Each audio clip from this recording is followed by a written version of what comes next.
My fiancé Syed, I'm sick. Don't call me. I need to rest. So I sent her parents a few photos, her and her new guy holding hands, walking on the beach, along with a message. Please tell your daughter to take care of her health.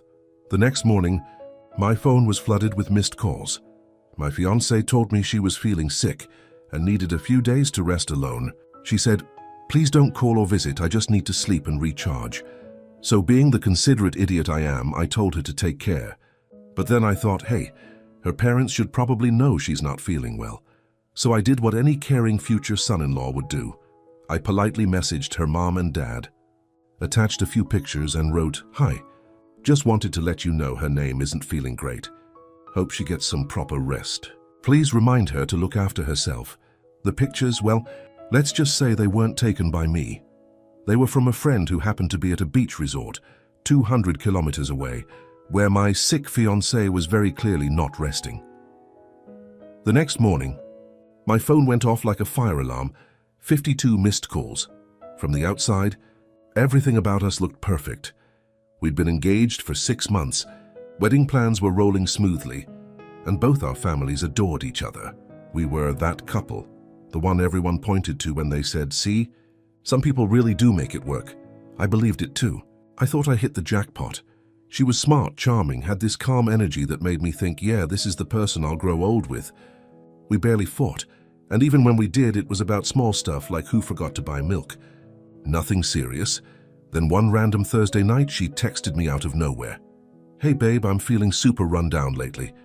Work's been crazy and I think I'm getting sick. I just need a few days alone to rest, okay? Please don't call or come over. I just need to sleep it off, and I thought, fair enough. Everyone needs space sometimes. I told her to take care, that I'd check in later. I even offered to drop by with soup, but she politely declined, said she didn't want to get me sick. I told myself, she trusts me enough to ask for space. That's a good sign. The first night, nothing seemed off. She didn't reply much, but she'd warned me she was tired. The next day, though, I noticed something weird. A friend of mine, let's call him Dan, posted a bunch of photos on Instagram.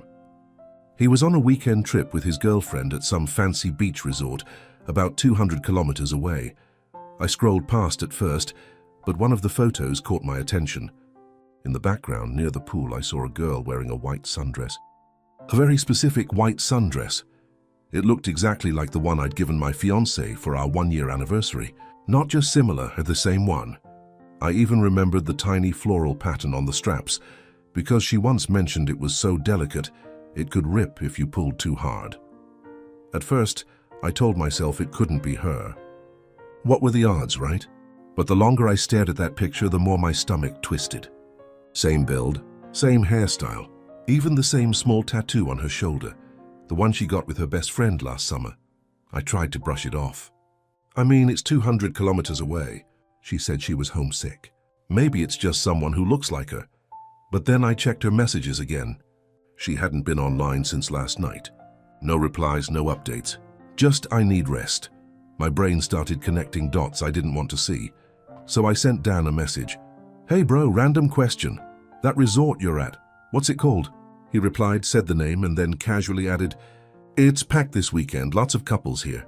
I hesitated, then asked if he could send me a few more pictures. Said I was thinking of booking a stay there later. He didn't suspect anything, so he sent me 5 or 6 shots he hadn't posted yet, and in 2 of them, there she was, not someone who looked like her, not maybe, it was her. Standing next to a guy I'd never seen before, holding his hand, laughing like she hadn't a care in the world. That was the exact moment everything clicked. The I'm sick text, the silence, the sudden distance. She wasn't resting. She was on vacation with someone else. I just sat there staring at those photos for a good 5 minutes. You know that feeling when your brain refuses to catch up with what your eyes are seeing? That's exactly it. My first reaction wasn't even anger. It was confusion. Like, how? Why? I zoomed in until the image started to blur, just to make sure I wasn't seeing things. But there was no denying it. It was her. Same smile, same necklace, the one I bought her last Christmas. And that guy next to her, arm around her waist, their fingers intertwined. My stomach dropped. I remember putting my phone down, standing up, then sitting back down again because my legs actually felt weak. My fiancé The woman who was supposed to be too sick to talk was on a beach vacation holding hands with someone else. After about 10 minutes of silent disbelief, the anger kicked in. That deep burning kind that starts in your chest and crawls up your throat. I texted Dan again. Hey, could you send me that photo in better quality? I think I know that girl. He replied a few minutes later with a full resolution version followed by, wait, isn't that your fiancée? I didn't even answer. I just stared at my phone.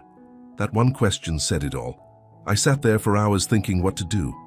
My first instinct was to call her, to scream, to demand an explanation, to tell her I knew everything. But the more I thought about it, the more I realized, what's the point? She was already lying. Anything she said would just be another layer of bullshit. So I decided to keep quiet, to think, to plan. The thing is, I wasn't the type to create drama. I didn't want to go on social media and expose her like some reality show contestant, but I also wasn't going to just swallow it and move on like nothing happened. She lied to me, to my face, about being sick. That night I barely slept. I kept looking at those pictures. The sunlight, her laugh, the way she looked so free. Like our engagement didn't even exist. Around 2 a.m. I remembered something she said once when we first got engaged. I love how mature you are. You always handle things calmly. You never make a scene. Well, I figured it was time to put that to the test. We had a small family group chat where we shared wedding updates, vendor lists, venues, catering stuff. Her mom liked to send Pinterest boards there. It felt like the most natural place to send a concerned update.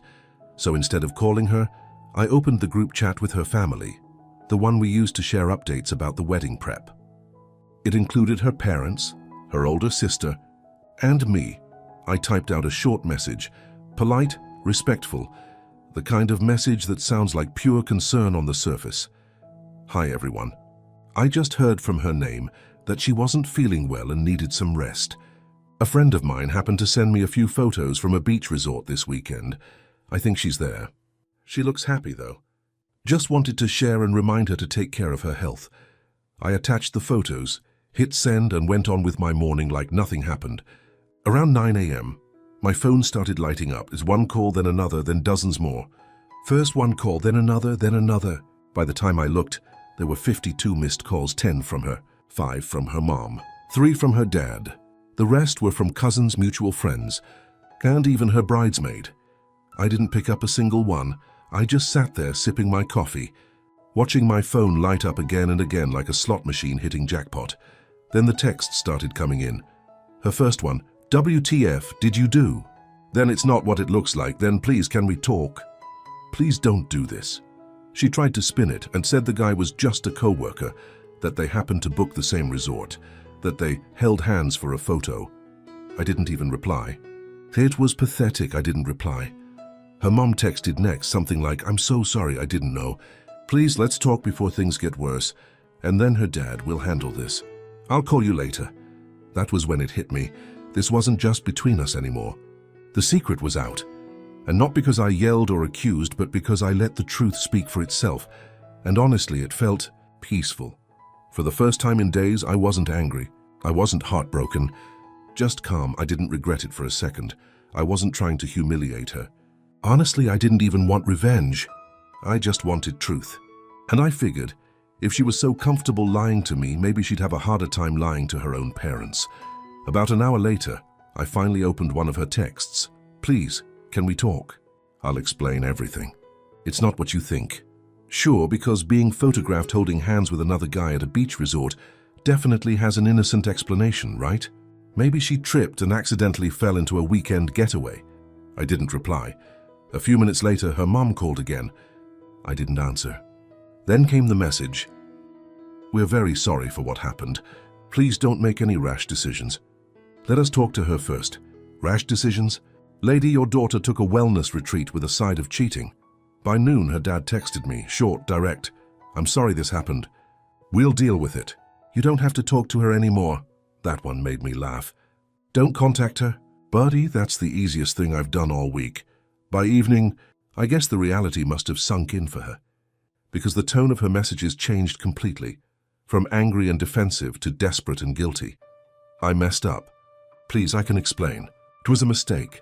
I didn't mean to hurt you. I just needed space. Can we at least talk in person? Please don't tell anyone else. Too late for that, sweetheart. I knew she was panicking not because she got caught, but because of how she got caught. Politely, publicly, and without a single word of accusation. That's the kind of shame that sticks. What she didn't realize was that I'd chosen every detail of that message on purpose.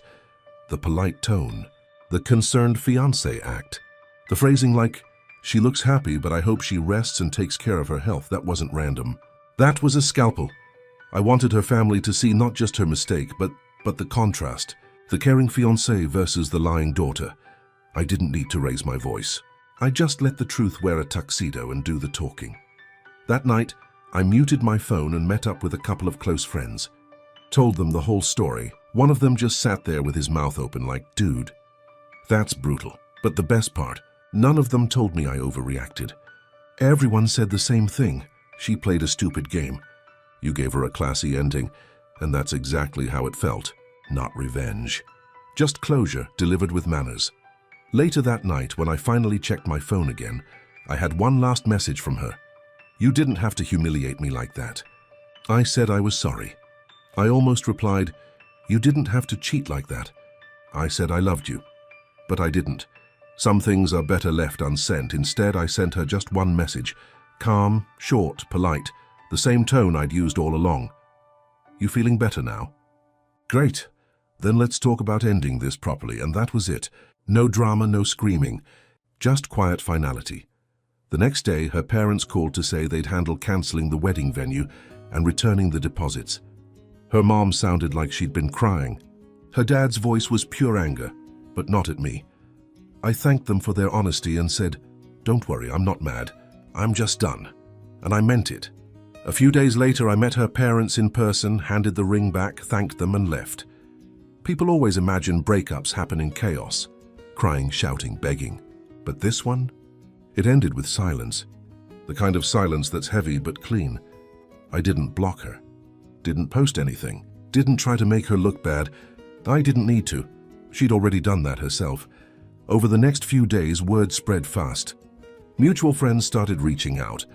Some were shocked, some said they had a feeling. One even admitted, "I saw her texting some guy months ago but didn't think it was serious." Classic.